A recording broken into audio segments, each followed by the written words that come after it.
మీరున్న పరిస్థితుల్లో ఇప్పుడు మీరు ఎదుర్కోబోయేటటువంటి ప్రత్యర్థి ఎవరి నుంచి ఎక్కువ పోటీ ఉంది మీకు? మీరు కాంగ్రెస్ వాదిగా బీఆర్ఎస్ నుంచి ఉందా, బీజేపీ నుంచి ఉందా?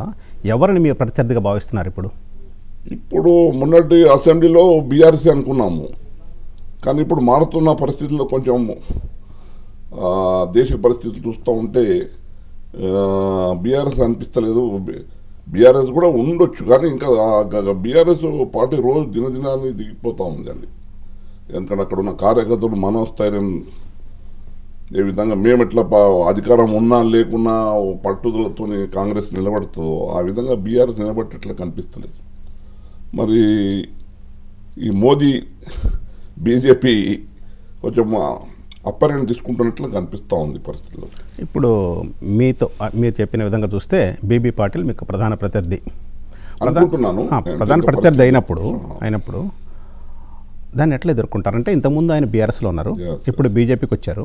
ఆయన బీఆర్ఎస్ నుంచి బీజేపీకి రావడానికి ప్రధానమైన కారణం ఆయన ఒక వ్యాపారవేత్త కాంట్రాక్టర్. మరి ఆయన అప్పుడు డైరెక్ట్ అయిన రాజకీయానికి సంబంధం లేకుండా అప్పుడు టీఆర్ఎస్ పార్టీలో జాయిన్ కావడం జరిగింది 14లో. అప్పుడున్న పరిస్థితిలో వారు టీఆర్ఎస్ వారు ఆయనకు అవకాశం ఇవ్వడం జరిగింది.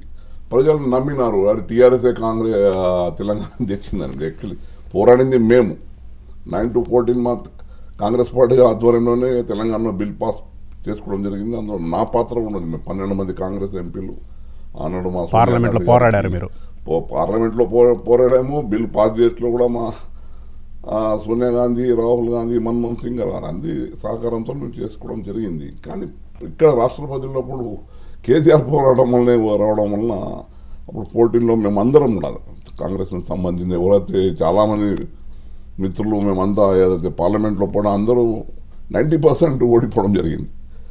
అంటే అప్పుడు ఆ పరిస్థితిలో బీవీ పాటిల్ గారు మరి రాజకీయ ప్రవేశం చేసి టీఆర్ఎస్ గాలిలో గెలుచుకోవడం జరిగింది.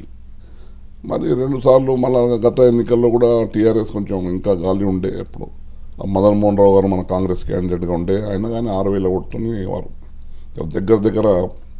ఇప్పుడు పోటీ ఎలా ఉండబోతుంది? ఇప్పుడు పోటీ నాకు అనిపిస్తూ ఉంది తప్పకుండా కాంగ్రెస్ విజయం ఉంది. ఎందుకంటే మేము చేసిన కార్యక్రమాలే కానీ ఇప్పుడు రేవంత్ రెడ్డి గారు మా ముఖ్యమంత్రి అయిన తర్వాత వారి నాయకత్వంలో కాంగ్రెస్ మేము ఇచ్చిన కార్యక్రమాలే కానివ్వండి, ఇప్పుడు 6 గ్యారెంట్లు 5 గ్యారెంట్లు మొదలు పెట్టడం జరిగింది. రేవంత్ రెడ్డి కూడా ఒక మంచి నాయకత్వం, యువ నాయకత్వం. ఆనాడు మేము రాజశేఖర రెడ్డి గారు ఎట్లా చూసినాము, ఇప్పుడు రేవంత్ రెడ్డి గారు ఇంకా రెట్టింపు ఉత్సాహంతో ప్రజలు వెళ్తున్నారు, చెప్తా ఉన్నారు, ప్రజలు నమ్ముతా ఉన్నారు కాంగ్రెస్ పార్టీకి. మరి ఆ దిశగా రాహుల్ గాంధీ గారు మరి ఏ విధంగా మల్లికార్జున ఖర్గే గారు ఇప్పుడు ఏసీ అధ్యక్షుడు వారి సహకారంతో ఇక్కడ రాష్ట్రంలో కాంగ్రెస్ పార్టీ మంచి స్థితిలో ఉందని